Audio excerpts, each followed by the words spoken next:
Hey everyone, it's Mojaxx, back in the DJ City UK lab. Today we have my review of the newest and I would argue second most important product in the Pioneer DJ lineup. This is the XDJ-RX3. Let's get to it.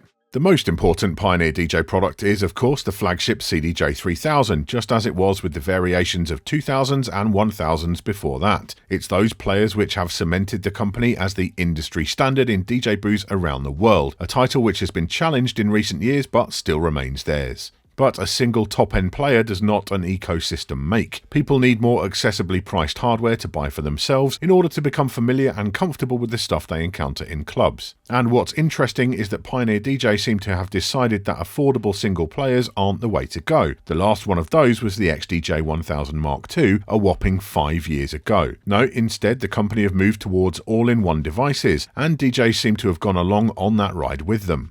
I always knew the RX series was popular. I have lots of DJ friends who own either the RX or the RX2, but in 2020, thanks to the explosion of live streaming, I was able to get a perspective on just how many DJs have one of those two models as their home setup, and that is a lot. The RXs clearly hit on a precise combination of size, price and performance, which has ticked all the boxes for thousands of DJs around the world. So yes, after the XDJ-3000s, I do believe the RX series to be the most important product in the Pioneer DJ line. It's pro level but still attainable for a lot of DJs, and that means they had to get the RX3 right. Have they? Well, let's get into the details. The XDJ-RX3 is a 2-channel all-in-one device. It works standalone with USB sticks or drives and will be compatible with both Serato DJ Pro and Rekordbox software in the future. Street price in the US is set to be $2,000, which is a chunk of change more than the RX2, but prices are generally going up across the board now. The nearest model in the line is the bigger XDJ-XZ, which goes for around $2,400. In terms of size and weight, the RX3 is very close to its predecessors, aside from in the screen department, which we'll get to. This means it remains comfortably portable but doesn't feel cramped. There is plenty of space around all the controls. The construction is of typical Pioneer DJ quality, solid plastic in many areas with numerous metal parts. At this point, the XDJ build is a known quantity. I can say from experience that this stuff does last. I also dig the small new details though, like the fact that the texture of the finish is different on the mixer section from that on the deck sections. All of the buttons and dials feel sturdy and definitely on a level with the top-end CDJ and DJM options. Looking more closely at the deck sections, I'm happy to see the play and cue buttons now have illumination around the outside, just like on the 3000s, much better in a dark booth. Otherwise, the deck section layout is not far off what was on the RX2, with responsive performance pads, a full CDJ size pitch fader, and familiar loop, sync and transport controls. One small thing which I really like is the addition of a physical quantize button for each deck, as opposed to the single global one on the RX2. We move on to the jog wheels then, and those are simply excellent. They're capacitive like on the older models, but the texture of the top surface feels great, they're highly responsive, and you even have a tension adjustment dial right there on the hardware. Honestly, during my testing, I barely even thought about the jog wheels as they just sat there and got on with doing their job incredibly well. No doubt there will always be those who feel more comfortable with the CDJ size capacitive jogs on the XDJ-XZ, and that product isn't going anywhere, so they can buy that. But I suspect the overwhelming majority of DJs will be perfectly happy with the RX3 jogs. One big improvement over the RX2 is the addition of proper displays in the center of those jogs. These show your playhead and cue position much more precisely than on the older model, and can also display loop length, track artwork, and even a custom logo. Unfortunately, there seemed to be a bug in the pre-release firmware for my unit, so most but not all of my track artwork wasn't showing up, but when it did, it looked good. Turning to the connectivity, things are fairly similar again to the RX2, but with a couple of changes. There is a built-in power supply with an IEC connector, which is great. There are 2 mic inputs, both with XLR and jack combo sockets, individual level controls, and shared on-off talk over switch and EQ. Although this isn't the most powerful mic setup available in this category, it does the job fine, although I do wish you could cue the mics ahead of making them live. Moving along the back, there are the aux inputs, which have seen some tweaks. Previously, you had a single set of RCAs with a switchable input level, but now you have a 3.5mm jack input set to plus 12 dB for phones and such, as well as a regular line level pair of RCAs. You can select either of those on the top panel, control the level, and there is a new signal LED indicator. As with the mics, there's no way to cue this input, but it's still a handy feature.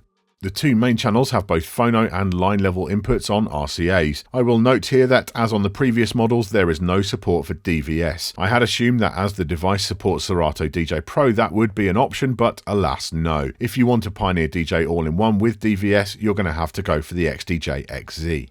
Whilst we're talking about the phono inputs though, I did give them a good listen, playing a bunch of vinyl through them, and they're fine. Not mind-blowingly incredible or anything, but perfectly respectable, particularly for a device of this nature. Pioneer DJ went through a phase of having pretty garbage preamps in some of their devices a few years back, but it seems like that is over now.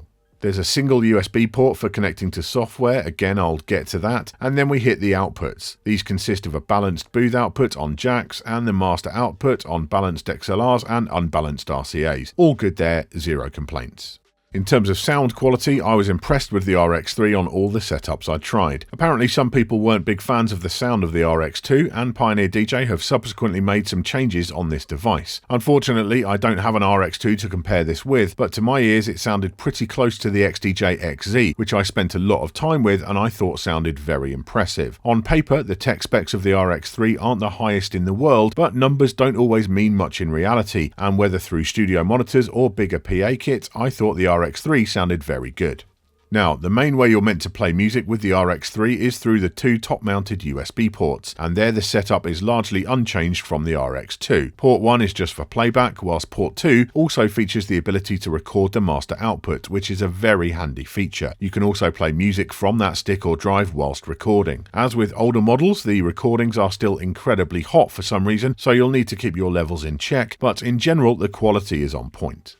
So that brings us to the hub of the RX3, that screen, and the operating system contained within. Firstly, the screen is a fairly massive 10.1 inches in size, the biggest on any Pioneer DJ all-in-one, and bigger than the XDJ-3000. It has both a higher resolution at 1280x800 and a faster refresh rate than the RX2, and accordingly looks much better. The stacked waveforms move much more cleanly, although they still suffer from the now traditional push and pull effect, which has been a feature of all of the XDJs. The two waveforms never look completely locked together, even when they definitely are using sync. You do have the option of the 3-band waveform view first seen on the 3000s, although I prefer the RGB one myself anyway, and you can choose to display phrase data if you've analysed that in Rekordbox. Track loading is significantly faster than on older hardware, pointing to a much more powerful processor under the hood. That was always a bugbear of mine in the past, especially when loading tracks with tons of cue points, and now things are much more snappy. The OS just feels faster across the board when browsing your library, searching, and everything else. There are some fresh features in there. The new playlist bank allows you to save 4 playlists effectively as shortcuts. That is a feature I would see myself using a lot when playing open format gigs. There's also a countdown timer, which could come in handy in a lot of situations, although I'd find it more useful if there was some kind of clock involved too, perhaps saving the time to an onboard battery. In my DJ life, I find myself more often counting down to a specific time rather than through a specific period of time, but it's a nice addition. Touch Preview makes its way to the RX3 from the 3000, and that's a welcome new feature. By activating Link Queue and touching the preview waveform on a track, you can listen to it without loading the track to a deck. It looks like this will be a standard feature on Pioneer DJ kit moving forward, and I'm happy that it is. I've not really discussed the pads much yet, and that's because for me, the coolest aspect of those isn't on the pads but actually on the screen. The pads have 8 modes, more than the RX2, with hot cue, gate cue, 2 lots of beat jumps and beat loops, slip loop, and excitingly, release effects. These are effects which come in principle from the RMX 1000 and allow you to execute nice transitions out of a track or to create custom drops on the fly. These are all excellent modes just as they are, but what levels them up is the pad display on the screen of the RX3. When you switch modes, the parameters for each pad are shown, so there's no more trying to remember or guessing which pad does what. An excellent feature for those who like to get creative with the pads. I do have a few small issues with the OS, and these are mostly related to the implementation of touch control. There are some areas where the OS feels very touch focused, but then you'll hit another button and a menu will open up which you need to use a hardware control to select. A perfect example of this is when you select a source, press the touch button to open the My Settings menu, and then you can't touch that menu. You have to use the knob. Another example is when you want to sort a playlist. On the XDJ-3000s, you can press the title for the different columns, track, key, BPM, etc., and sort by that field. And yet on the RX3 with a bigger screen than the 3000s, those sorting options are relegated to being buried in a submenu. The last one I'll mention is the vinyl speed adjust in the otherwise superb shortcut menu. It literally shows a knob on the screen, but that's not a touch element. You change the setting using buttons. A rather curious piece of skeuomorphic design which really stands out within an otherwise flat interface. Once you've got your muscle memory locked in, you'll navigate around the OS just fine, but until then you'll possibly come across a few times like those when it just feels kind of arbitrary as to which controls can be activated with touch and which can't. There's one touch control which definitely needs sorting out ASAP, and that is swiping through a list of tracks. Not that it doesn't work, it's functionally fine, but the swipe direction is the opposite to that of the XDJ-3000, which will make transitioning between the two devices an uncomfortable experience. Pioneer DJ either need to swap the direction as standard, or give users the choice of which way it should scroll, just like Apple did when they introduced natural scrolling on their trackpads. Moving on to the mixer section, that's quite similar to the RX2 in many respects. Decent upfaders with curve adjustable in settings, and although the crossfader isn't one of Pioneer DJ's Magville units, it does perform well. That has a physical curve or through switch, but as on the RX2 there's no reverse, so hamster style DJs will be out of luck. EQs are nicely laid out and have both ISO and EQ options, and below those we get into the sound color effects. These are pretty much transplanted from the DJM900 Nexus 2 and are all excellent, with space, dub echo, sweep, noise, crush and filter all adjustable with the parameter knob. Similarly, drawing from the 900 Nexus 2 are the beat effects, with 14 in total, including some of my favourites like Helix and Spiral. As is standard for Pioneer DJ, these sound fantastic, although I was disappointed that the FX frequency buttons haven't also made it over from the mixer, even if it was to be just on the screen. As it is, all of the effects are applied across the whole frequency spectrum by default. One thing I was very pleased to see was that the RX3 has automatic effects BPM detection for external sources. When playing vinyl through it, for example, the effects not only work, but will also beat sync automatically, and you can tap tempo if the detection doesn't get it quite right, although it usually does. What I'm less enamoured with is the beat effects bank. On the one hand, this is kind of cool. Press the beat effects button on the screen and up comes an X pad on the right for touch control of some effects like the reverb, and instant beat buttons for others. Good stuff.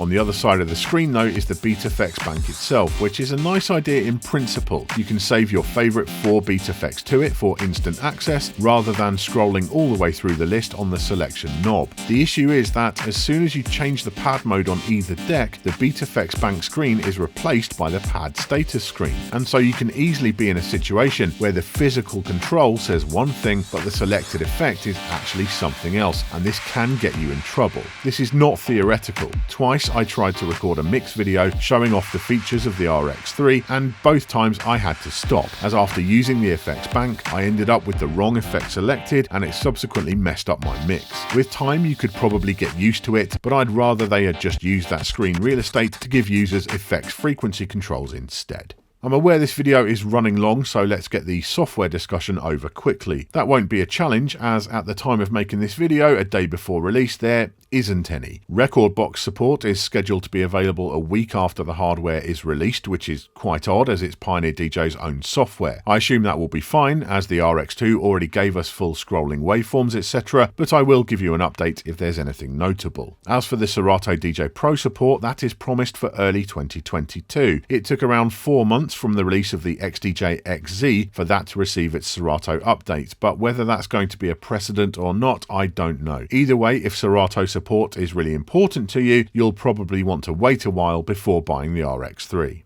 Why would Serato support, or software in general, be important to you with an all-in-one like this? Well, when I use Rekordbox hardware these days, at least 90% of the time, I'm using it with a laptop, because what we are not seeing on the RX3 at all is any movement towards the use of streaming music, or even personal cloud services like Dropbox, which competing products already offer in a fairly mature fashion. Could the RX3 potentially join the cloud ecosystem later? Possibly, but it doesn't feature Wi-Fi. It doesn't even have an Ethernet port, only connecting to Pro DJ Link via USB. Onboard analysis is non-existent, and I will note that although the 3000 now does, the RX3 does not fully cache audio files when it loads them. Pull out your USB stick and you're greeted by the dreaded emergency loop, which really ought to be extinct in 2021. Now look, I get it. In some ways I'm an outlier, using BeatSource and Beatport Link as much as I do, but connected DJing is only going to grow grow from here on out, and the refresh cycle on the RX series has so far seen 3 years between revisions. I am willing to bet that the number of DJs using streaming services and/or cloud storage will be much higher in 2024 than it is today, meaning the RX3 could potentially become very outdated during its life cycle unless Pioneer DJ are able to make substantial revisions to the OS, which, if we're honest, has never been their forte in the past. There was a time when Pioneer DJ Kit was ahead of the game. I got into Rekordbox standalone back in the early 2010s because their tech was massively out in front of everything else. But when I look at the RX3 and compare it with the RX2, which came out in 2018, I see significantly better performance, absolutely. But does it actually do much which the RX2 doesn't? Not that I can see. And whilst that might be enough for most DJs in 2021, I'm personally not convinced that will be the case for much longer. I said in my XDJ-RX3 review that it felt like the end of a generation, but it seems I was wrong, as however good the RX3 is, and it is very good, there is no generational leap to be found here. So there you go, my take on the XDJ-RX3 from Pioneer DJ. Putting aside my concerns about the future-proofness of this device, which are real concerns, but I've broken them down for you. You know how I feel about that. Remains to be seen whether this can be retrofitted into the new cloud future that I see ahead of us or not. I don't know. But parking all of that, looking at this as a sequel to the XDJ-RX2, this is an unqualified success. It's just like an RX2, but it's better. It's got a better, larger screen, higher performance screen. It's got the jog wheel displays, it's got better sound quality, the overall performance is way faster than the RX2 in terms of track loading and stuff, and it retains all the features that made the RX2 such a great device. Like, that was a wicked bit of kit, absolutely superb. I know a lot of DJs who rely on the RX2 and the RX before it as their main device for DJing. It's what they take with them to their gigs, where there's no equipment, or there's bad equipment, or they're a mobile DJ, or there's no room for a full-size CDJ rig. The RX series serves that kind of DJ very well indeed, and this will do the same. No doubt about it. It's a real solid improvement. I still think it's really well priced for what it is. It's still cheaper than a single CDJ-3000, so you can't argue with the price. Yeah, it's premium, but it's not excessive, absolutely. I do wish it had more of an eye to the future of DJing as I see it.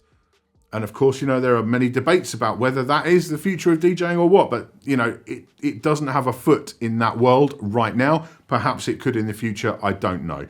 But if you're looking for something today, if you're invested in local music, you want to carry on playing in the style that's been enabled by previous CDJs or previous XDJs, then this will do a great job for you. It's a very, very impressive piece of hardware indeed. Thanks for watching today. Make sure you're subscribed and you hit that bell icon down below to get notified anytime there's a new video from myself or the rest of the DJ City team. I'll see you soon.